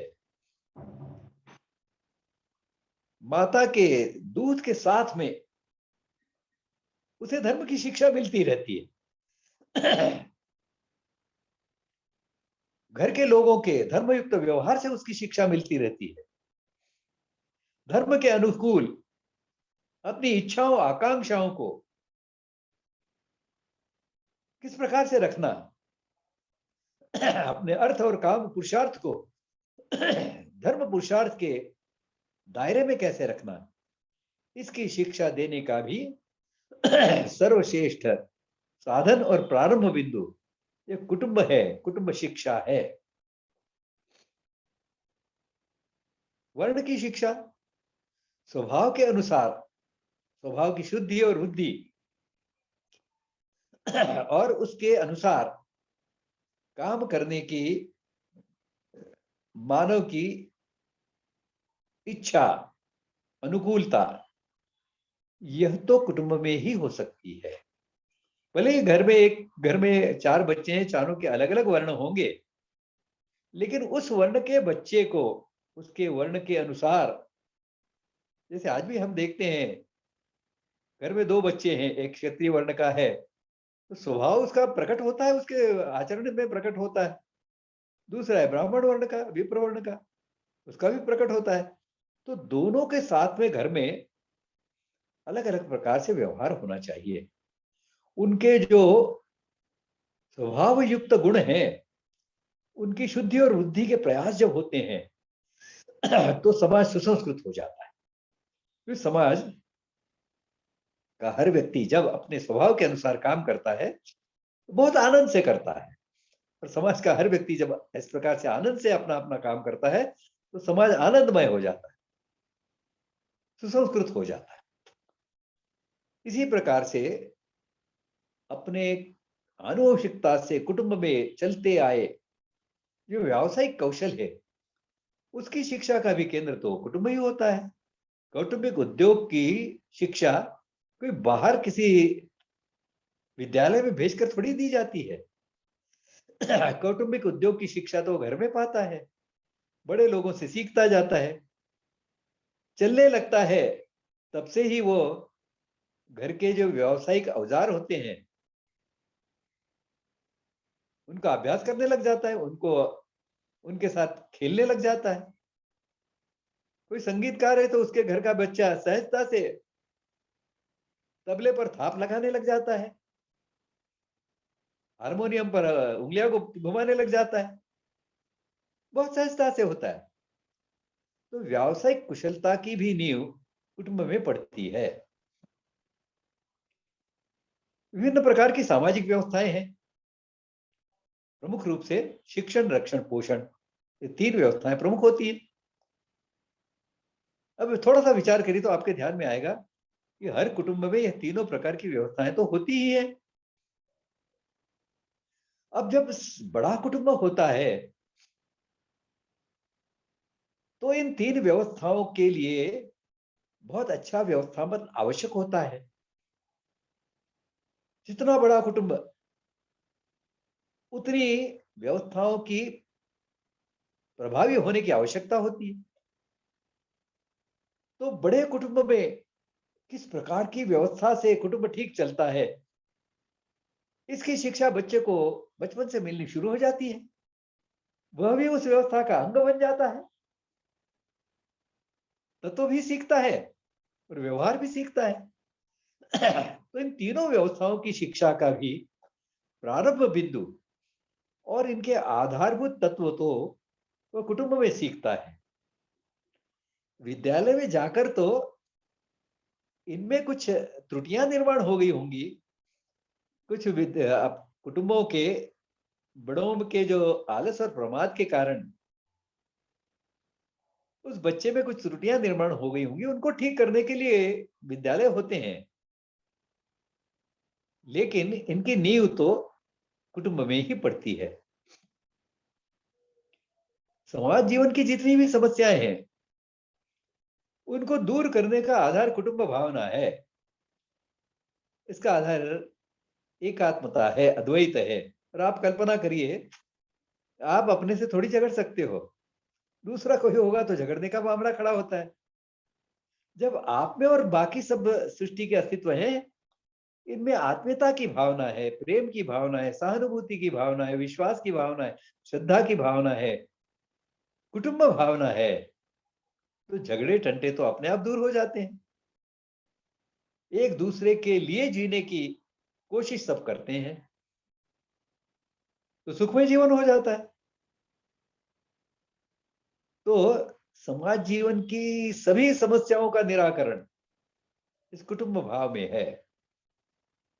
जो मानव निर्मित समस्याएं हैं, वह इस मानव निर्मित आश्रम व्यवस्था से, मानव निर्मित कुटुंब व्यवस्था से दूर होंगे। जो प्राकृतिक समस्याएं हैं, उनका निराकरण तो हमारी सृष्टि निर्माण की मान्यता और उसके अनुसार हम जो धर्म की शिक्षा देते हैं, सृष्टि के संचालन के नियमों की शिक्षा देते हैं, सृष्टि सुसंगत जीवन जीने की शिक्षा देते हैं, उनके कारण जो प्राकृतिक समस्याएं हैं, उनका निराकरण भी अपने आप हो जाता है। यह निराकरण करने का काम भी कुटुंब में से ही शुरू होता है।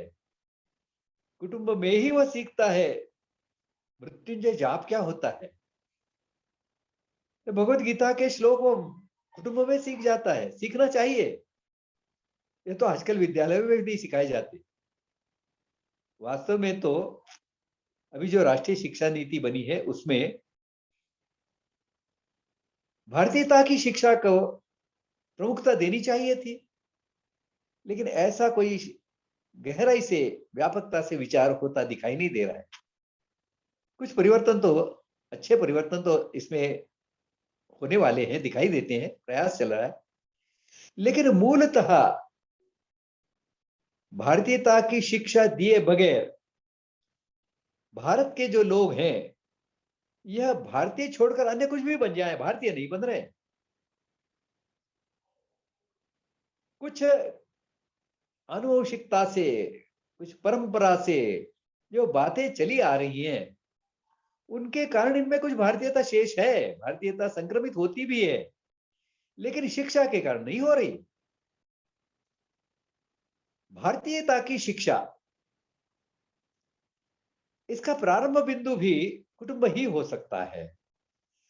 यह कुटुंबों में न होने के कारण विद्यालयीन शिक्षा में भारतीयता की शिक्षा आज भी नहीं आ पा रही है। तो शिक्षण, रक्षण, पोषण, ऐसे तीनों व्यवस्थाओं की शिक्षा का भी प्रारंभ बिंदु और नींव यह कुटुंब में ही पड़ती है। कुटुंब जीवन में ही ग्राम कुल की नींव भी पड़ती है, वसुधैव कुटुंबकम की भी नींव पड़ती है।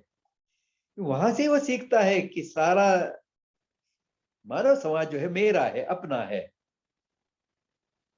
कोई अतिथि आता है तो उसका सत्कार करता है, सीख जाता है घर में।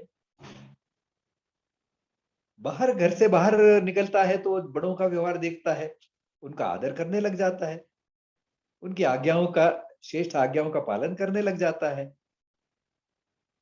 तो ऐसे कौटुंबिक परस्परावलंबी उद्योगों को लेकर ग्राम बन जाता है, ग्राम कुल बन जाता है, स्वावलंबी बन जाता है।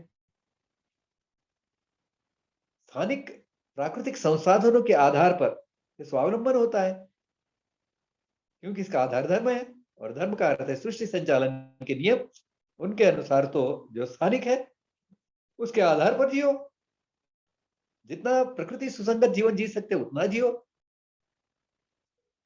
तो इस प्रकार से कुटुंब से हम ग्राम कुल की ओर बढ़ते हैं, ग्राम कुल से आगे और राष्ट्र कुल, और आगे उससे भी उसने कुटुंबकम की ओर बढ़ते जाते हैं।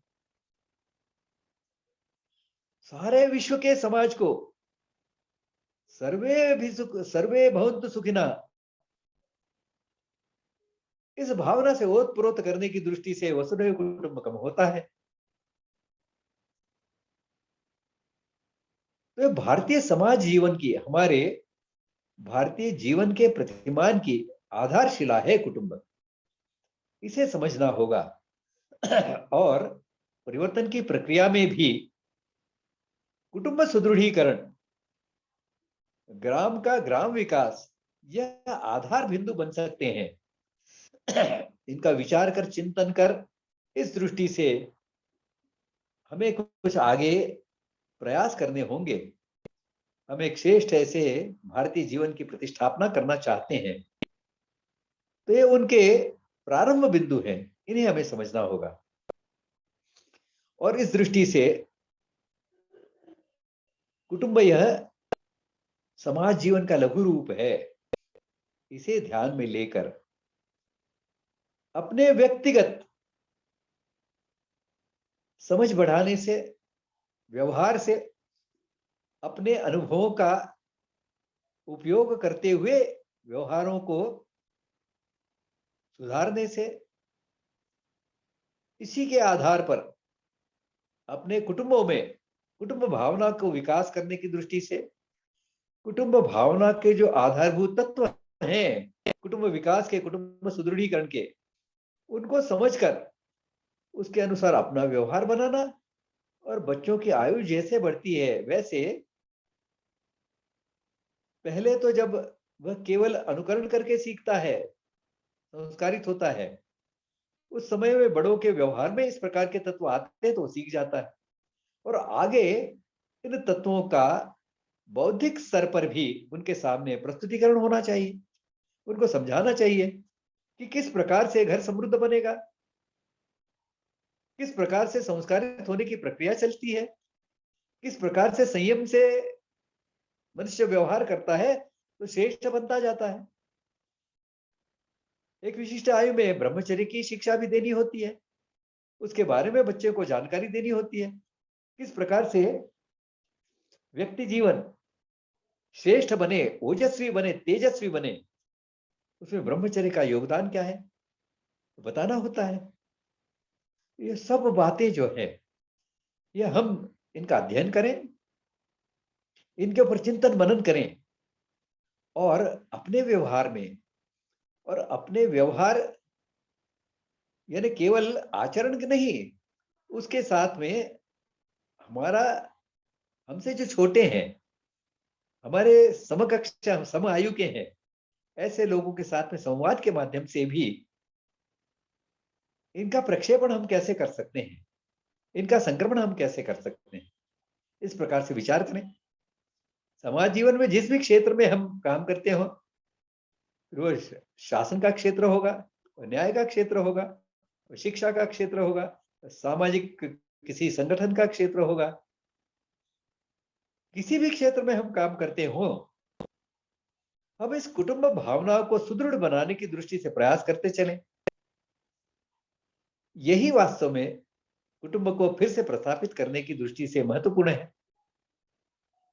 जो संयुक्त कुटुंब है, बड़े कुटुंब है, उनका सत्कार करो। किस प्रकार से आज तक संयुक्त रूप में चल रहे हैं, इसका रहस्य क्या है, उनका मार्गदर्शन जो छोटे कुटुंब है उनको मिलने दो।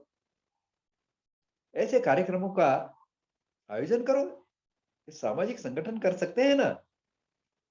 तो जो जिस स्थान पर है, आर्थिक क्षेत्र में है, तो इससे संयुक्त कुटुंब को प्रोत्साहन देने वाले ऐसे नियम बनाए, उनके आधार पर संयुक्त कुटुंब को बढ़ावा दें। इस प्रकार से समाज जीवन के हर क्षेत्र से, जिस भी क्षेत्र में हम काम करते हो, कुटुंब भावना को विस्तार करने की दृष्टि से, कुटुंब भावना को व्यवहार में लाने की दृष्टि से, कुटुंब व्यवस्था को सुदृढ़ बनाने के लिए, कुटुंब विस्तारित हो और कुटुंब भावना से ओतप्रोत हो, ग्राम जीवन भी ओतप्रोत हो, इस प्रकार के प्रयास हमें करने होंगे। और एक बात निश्चित है कि हमारे जीवन में, भारत के समाज जीवन जो लाखों वर्षों का है, हमने इस प्रकार के कई उतार चढ़ाव देखे हैं।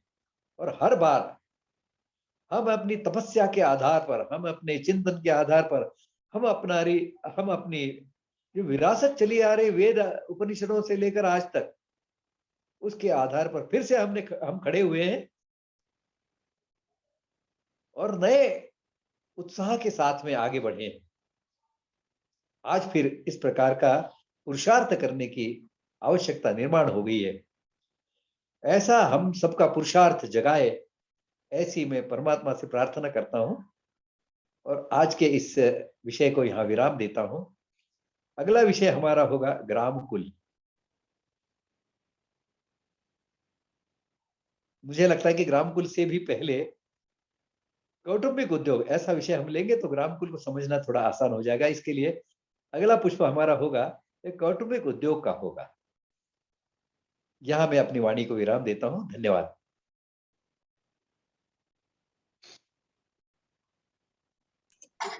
धन्यवाद सर।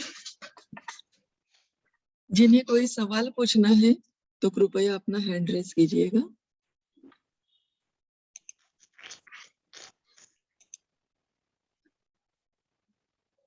सर मुंबई में बारिश बहुत है, इसलिए सर्दी हो गई आपको? नहीं, मुंबई में तो मुझे सर्दी नहीं हुई थी, पुणे आ गए हो तो यहाँ सर्दी हो गई। वो तो वायुमान का बहुत अंतर है पुणे और मुंबई में। जी, बहुत ठंडा है पुणे। हो जाएगी, वो भी दूर हो जाएगी। केतन जी पुरोहित पहला सवाल पूछना चाहते हैं, उनके बाद कुलदीपिका केसकर जी तैयार रहिएगा। नमस्ते सर जी। नमस्ते, आपको सुनाई दे रहा है? नमस्ते, बोलिए, थोड़ा जोर से बोलिए। पहले तो आपका ये धन्यवाद कि आपकी इतनी तबीयत बराबर नहीं है तो भी आपने समय दिया, तो उसके लिए आपका धन्यवाद करता हूँ। और प्रश्न ये है कि ये बहुत लोगों का यही प्रश्न होगा, मुझे जरूर पता है कि संयुक्त कुटुंब के अंदर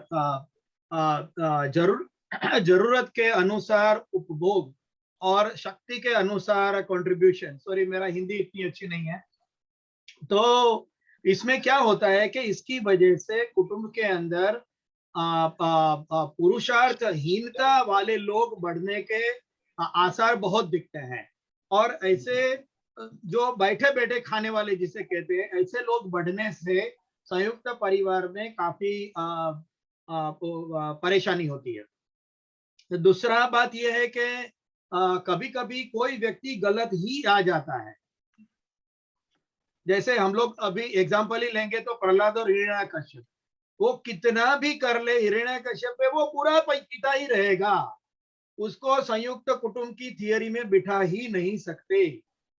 ऐसे ऐसे भी कुटुंब हो जाते हैं जहां ऐसी व्यक्ति पूर्व जन्म के हिसाब से क्या कैसे पैदा हो जाती है और वो करते ही नहीं है। वो कोई भी तरीके से कुटुंब भावना क्या, वो धार्मिक भावना किसी को फॉलो ही नहीं करना चाहते, नहीं करते। हमारा राइट क्या है वो पूछते रहते हैं, मगर कभी भी हमारा ड्यूटी क्या है वो देखते नहीं है। तो ऐसी कंडीशन में संयुक्त परिवार के लिए, उसके लिए नंबर 1 डिसिप्लिनरी एक्शन क्या होती थी, नंबर 2 उसके लिए करेक्शन एक्टिविटी क्या होती थी, और अगर वो दोनों न असफल हो जाए तो क्या करते थे? आपने बहुत सारे प्रश्न उपस्थित किए हैं, सभी व्यावहारिक प्रश्न हैं। और मैं आपसे कहना चाहूंगा कि ये जो कुटुंब सुदृढ़ीकरण की पुस्तक है ना, इसमें आपके सभी प्रश्नों के उत्तर मिल जाएंगे। उसका अंतिम अध्याय ही कुटुंब सुदृढ़ीकरण का है। ये कैसा है, मानव जीवन जो होता है ना, यह समग्रता में होता है, टुकड़ों में नहीं होता। कुटुंब जीवन को अलग निकाल लिया, न्याय के क्षेत्र को अलग निकाल लिया, शासन के इसको अलग निकाल लिया, ऐसा नहीं होता है। ये सब एक दूसरे में गुथे हुए विषय हैं। शासन की भूमिका, संविधान में आपने यदि डाल दिया कुटुंब को तोड़ने वाला कानून, संविधान में आपने व्यक्तिवादिता को पोषित करने के विषय डाल दिए, तो कुटुंबों को स्थिर करना, कुटुंबों को सुदृढ़ करना कठिन तो होने ही वाला है। इसके लिए इसके चहुमुखी ऐसे प्रयास करने होंगे। इसीलिए कुटुंब सुदृढ़ीकरण का जो अंतिम अध्याय है, उसमें यह बताने का प्रयास किया है कि हम जहां हैं, जिस भी क्षेत्र में हैं, वहां से हम कुटुंब को सुदृढ़ करने की दृष्टि से क्या क्या कर सकते हैं। यह जो भारतीय जीवन की पुनर्प्रतिष्ठापना है ना, इसकी दृष्टि से शिक्षा के भारतीयकरण के प्रयास 150 वर्षों से चल रहे हैं, लेकिन संभव नहीं हुआ है अभी भी। और बड़े बड़े दिग्गजों ने किया यह प्रयास, फिर भी संभव नहीं हुआ है। आज भी हम राज्यशास्त्र अभारतीय पढ़ाते हैं, न्याय शास्त्र अभारतीय पढ़ाते हैं, अर्थशास्त्र अभारतीय पढ़ाते हैं, समाजशास्त्र अभारतीय पढ़ाते हैं, शिक्षण शास्त्र भी अभारतीय पढ़ाते हैं। 150 वर्षों के शिक्षा को भारतीयकरण के प्रयास करने के उपरांत यह हालत है। इसे हमें समझना होगा। इसको समाज जीवन के हर क्षेत्र से जब तक कुटुंब सुदृढ़ीकरण की दृष्टि से पूरक पोषक ऐसे प्रयास नहीं होंगे, कुटुंब सुदृढ़ीकरण नहीं होगा। शिक्षा को भारतीय बनाने की दृष्टि से जब तक न्याय क्षेत्र में से मांग खड़ी नहीं होगी, ये जो ब्रिटिश ज्यूरिस्प्रूडेंस के आधार पर न्याय व्यवस्था खड़ी है, इसको तोड़ो, ये बहुत घटिया है। इसकी जगह पर भारतीय धर्म की संकल्पना के आधार पर हमारी न्याय व्यवस्था खड़ी होनी चाहिए।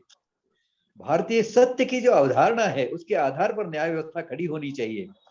ऐसी मांग जब तक न्याय क्षेत्र से खड़ी नहीं होती, शिक्षा में आपको ब्रिटिश ज्यूरिस्प्रूडेंस ही पढ़ाना पड़ता है। इसे हम समझें। और इस दृष्टि से कुटुंब सुदृढ़ीकरण इस पुस्तक में कुटुंब के जो विभिन्न पहलू हैं, कुटुंब को सुदृढ़ बनाने की दृष्टि से उनका विचार तो पहले 10 अध्यायों में किया गया है। 11वें अध्याय में कुटुंब सुदृढ़ीकरण का ही विचार प्रमुखता से रखा गया है। वह भी बहुत व्यापकता से लिखा, ऐसी बात नहीं है। ये तो प्रारंभ बिंदु है, इन्हें समझना होगा और इसको विस्तार से अपने अपने क्षेत्र की दृष्टि से गहराई से चिंतन करना होगा। अपने अनुभवों के आधार पर इसे समझना होगा और स्थापित करना होगा उस क्षेत्र में।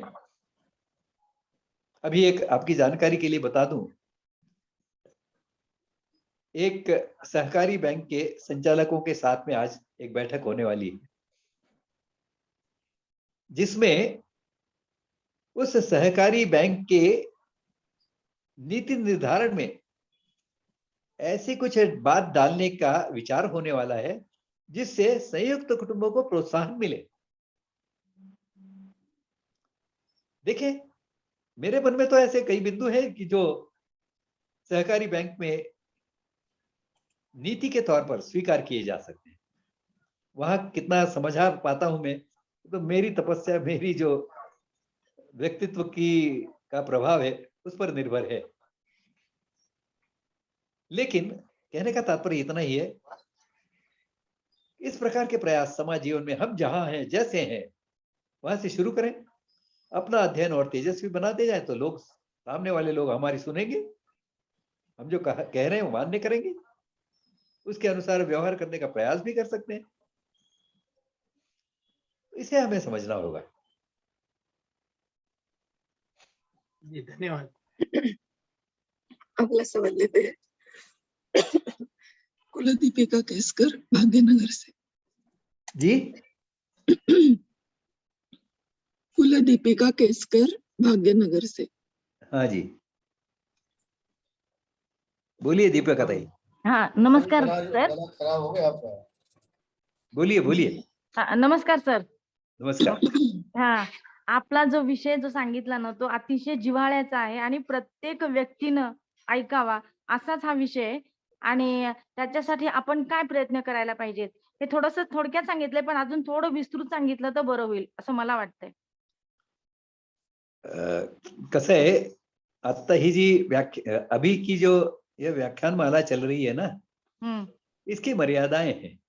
हम्म इसके लिए कुटुंब के ऊपर इसमें 5-6 विषय रख दिए, फिर ग्राम विकास की दृष्टि से 3-4 विषय रख दिए, तो यह कम से कम 3-4 वर्ष तक चलेगा फिर उपक्रम।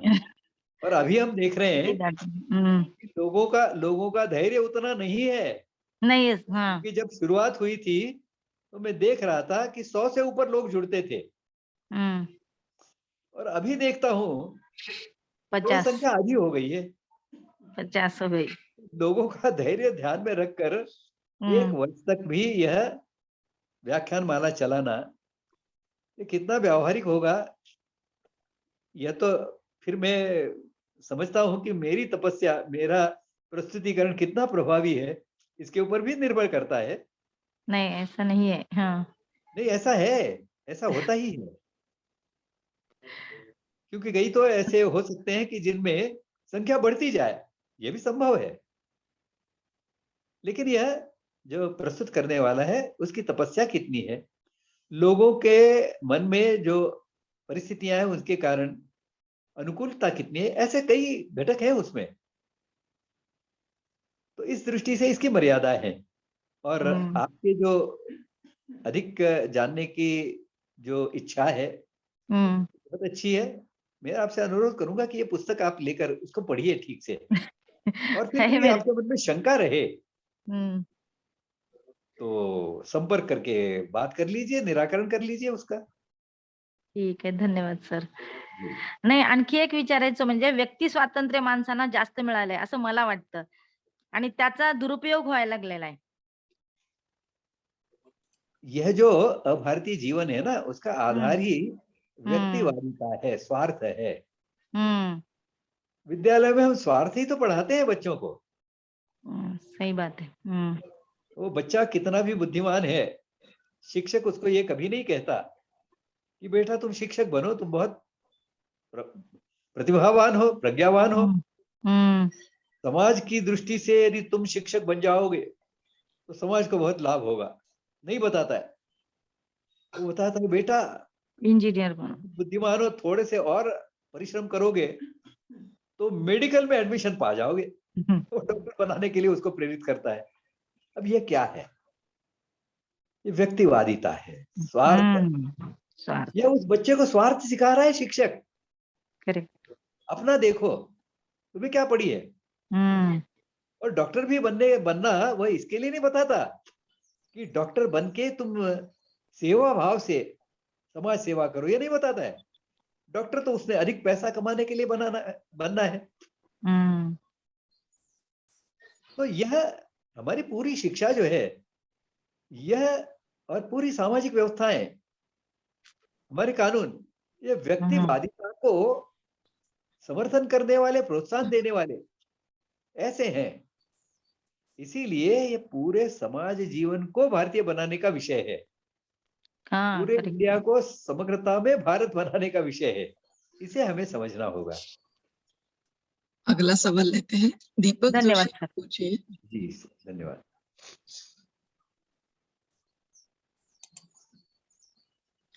दीपक जी पूछिए।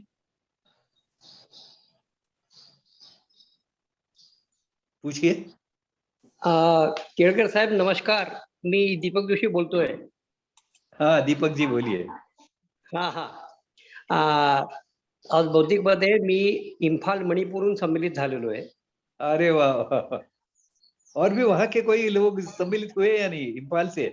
अभी नहीं हुए, अब मैं संपर्क में हूँ यहाँ पे, उनसे संपर्क में करवाऊंगा उनसे. सबसे पहले आप कहाँ के हैं दीपक जी?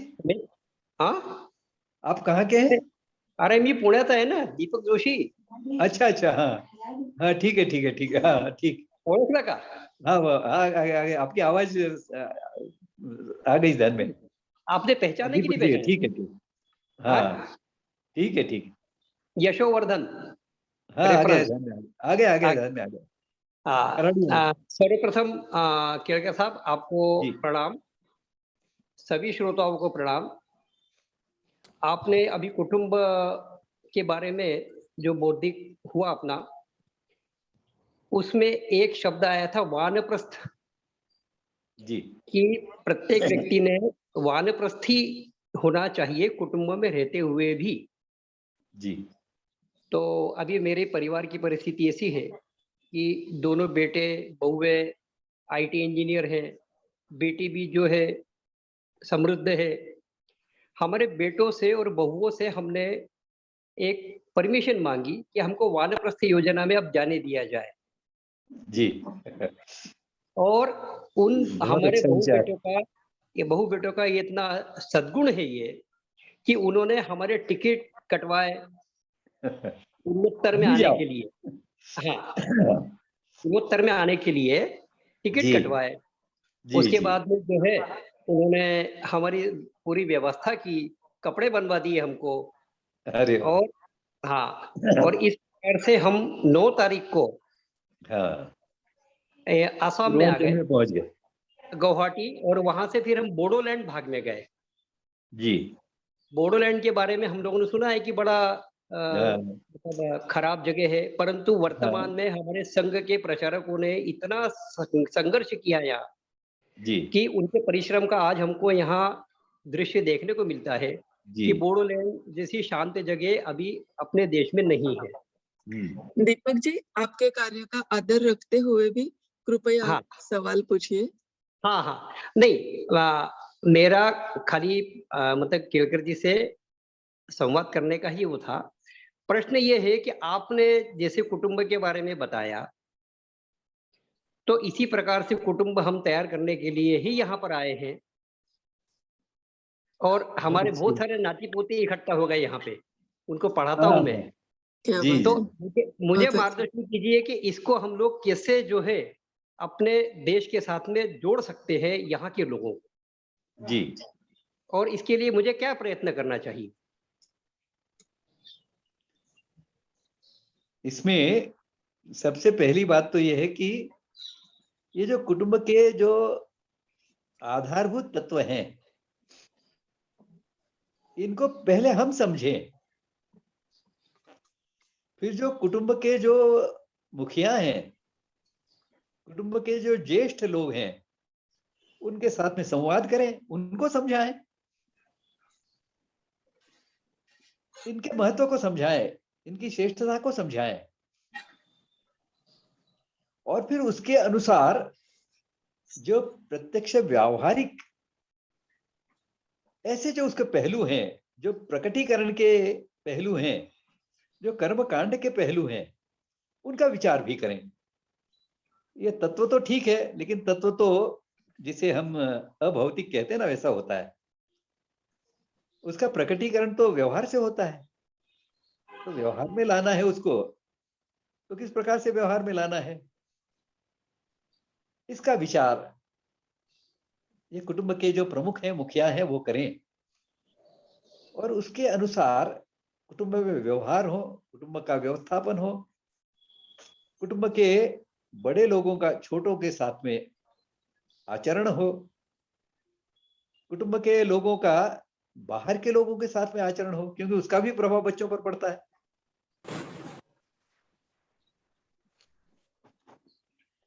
ये भारतीयता की शिक्षा का जो विषय मैंने बताया, ये विद्यालय में नहीं हो रहा है, लेकिन कुटुंबों के माध्यम से कुछ हो सकता है क्या, कितना हो सकता है, इसका विचार करें। तो भारतीयता के आधारभूत तत्व हैं। इस हमारे दृष्टि से जी, हाँ, मैं बात कर सकता हूँ? अभी मणिपुर में हूँ मैं, मणिपुर में 32 जनजातियाँ हैं, और उनकी अपनी-अपनी बोली है। जी, यहाँ पर क्रिश्चियन लोगों का प्रभाव काफ़ी है, धर्मांतरण हो चुका है। हमारे जो ये कल्याण आश्रम के जो कार्यकर्ता हैं, मुझे समझ में नहीं आया कि वो एक विषय लेके जा रहे हैं। वो विषय है एक इंडिजिनियस पूजा, हाँ और एक अभारतीय पूजा। हाँ तो क्रिश्चियन लोग जो है उनकी पूजा पद्धति अपनी अलग है जी और हम लोगों की पूजा पद्धति अलग है। तो ये जो कल्याण आश्रम के जो कार्यकर्ता है जी उनको ये समझा रहे हैं कि इंडिजिनियस पूजा कीजिए आप। तो जी ये प्रकृति की पूजा करने वाला समाज है। जी हाँ, पेड़ पौधे, पानी, आग, बिल्कुल इसकी बिल्कुल। पूजा करते हैं। इनके यहाँ पे कोई फोटो नहीं है किसी ईश्वर का। तो ठीक इस है। प्रकार के जो प्रयास चल रहे हैं इन लोगों के, तो क्या ये ठीक है? मैंने जैसे मैं मैंने जैसे शुरू में ही बताया ना कि देखिए, यह तो प्रकृति सुसंगतता, यह तो भारतीयता का एक प्रमुख आधार बिंदु है। धर्म क्या है? धर्म तो प्रकृति के नियम ही है ना, उनके अनुसार जीना। ये हिंदुत्व का एक आधार बिंदु है, हिंदू जीवन का आधार बिंदु है। ये तो शहरी जीवन में हमने उस प्रकृति सुसंगतता को त्याग दिया है, इसके लिए उसे हम समझ नहीं पाते। हमारे यहाँ तो कण कण में भगवान कहा है, तो प्रकृति के जो तत्व है उनमें तो भगवान है ही ना।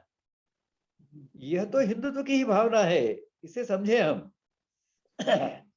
और इसे कुटुंबों तक कैसे पहुंचा सकते हैं, क्योंकि विद्यालय में तो विपरीत शिक्षा दी जा रही है। विद्यालय में वहां इन मिशनरियों के आधार पर जो कॉन्वेंट खड़े किए गए हैं वो तो विपरीत शिक्षा दे रहे हैं। लेकिन हमारे कुटुंबों में यदि हमने कुटुंब शिक्षा की दृष्टि से कुछ विचार किया, अब ये तो वहां की परिस्थितियां और आपका निरीक्षण इसके ऊपर तय करेगा कि किस प्रकार का उपाय इस दृष्टि से करना होगा, किस प्रकार के प्रयास करने होंगे। यहाँ बैठकर तो इस प्रकार का कोई सीधा सटीक ऐसा मार्गदर्शन संभव नहीं है। लेकिन जी यह जो हो रहा है यही भारतीय है। यह केवल इंडिजिनस पूजा पद्धति और अभारतीय पूजा पद्धति, ये जो इंडिजिनस है यही भारतीय है। क्योंकि भारत में तो निर्गुण निराकार तक सभी की मान्यता है। सगुण साकार, तो जो जिस सगुण साकार रूप में परमात्मा को देखता है उसमें उसकी पूजा करता है, जो निर्गुण निराकार में देखता है वो उसकी पूजा करता है। तो यह सब भारतीयता के ही विविधता में एकता के लक्षण हैं। इसे हमें समझाना होगा। और इसीलिए जो इंडिजिनस है वह भारतीय है, तो प्रकृति सुसंगत है। जी कण कण में भगवान समय एक जो भारतीय प्रवृत्ति है उसका पूरक है। इसका प्रचार हमें करना होगा। जी तो जी मैं समय की मर्यादा को देखते हुए हम अगले सवाल की ओर जाएंगे। दीपक जी, आप वैयक्तिक रूप से दिलीप हाँ केरकर सर दीपक को जी से फोन पर अनुरोध बात करूंगा कि कीजिए। फोन पर बात कर ले और गहराई जी से और विचार किया जा सकता है। करूंगा करूंगा अवश्य करूंगा जी, अवश्य। धन्यवाद। माफ कीजिएगा दीपक जी, समय की मर्यादा को देखते हुए आपको रोकना पड़ा। वेदांश आखिरी सवाल पूछेंगे। प्रणाम गुरुजी। मेरा प्रश्न एक, प्रणाम। तो श्रेष्ठ जीवात्मा को जन्म देने का आपने बताया, तो वो उसके लिए हम क्या कर सकते हैं? मीन्स जो भी नवयुगल है वो क्या कर हाँ सकते? देखिए, पुनरुत्थान विद्यापीठ ने अधिजनन शास्त्र इस नाम से एक ग्रंथ का प्रकाशन किया है। अच्छा उसमें इसके विभिन्न पहलू, उनकी चर्चा और मार्गदर्शन आपको मिलेगा। वैसे कभी ये व्याख्यानमाला का अभी वो विषय नहीं है, लेकिन कभी इस विषय को लेकर एक आध दो सत्र हो सकते हैं, आगे विचार करेंगे। अभी तो ये 52 सत्रों का विषय है, उसका 26वां यानी बराबर 50% पे आज हम हैं। लेकिन इसका साहित्य उपलब्ध है। मैं अहमदाबाद से हूँ, मैं जरूर जाऊंगा। हम जी मिले जी। थे यूनिवर्सिटी में। कौन मिले थे? मैं मिला था आपसे। अच्छा अच्छा। वो एक बार आप आए थे। आपका नाम क्या बताया? अमित दवे। अमित दवे, अच्छा अच्छा। सर वो किताब का नाम क्या बताया आपने? अधिजनन शास्त्र। अधिजनन शास्त्र। अधि यानी श्रेष्ठ, अधिजनन शास्त्र। धन्यवाद धन्यवाद, प्रणाम जी प्रणाम। आज के सत्र में हम यही रुकते हैं। अगले गुरुवार को हम जानेंगे, यानी 28 जुलाई को हम कौटुंबिक उद्योग के बारे में, 21 जुलाई को सॉरी, कौटुंबिक उद्योग के बारे में जानने के लिए फिर मिलेंगे अगले गुरुवार 21 जुलाई को सुबह 7:30 बजे। श्लोक से हम समारोह करेंगे। ओम सर्वेत्र सुखिनः सन्तु, सर्वे सन्तु भद्राणि पश्यन्तु मा कश्चित् दुःखभाग् भवेत्। ओम शांति शांति शांति। प्रणाम सर, नमस्ते। नमस्ते। आपका दिन शुभ हो। इथं ठेवलं होतं मी.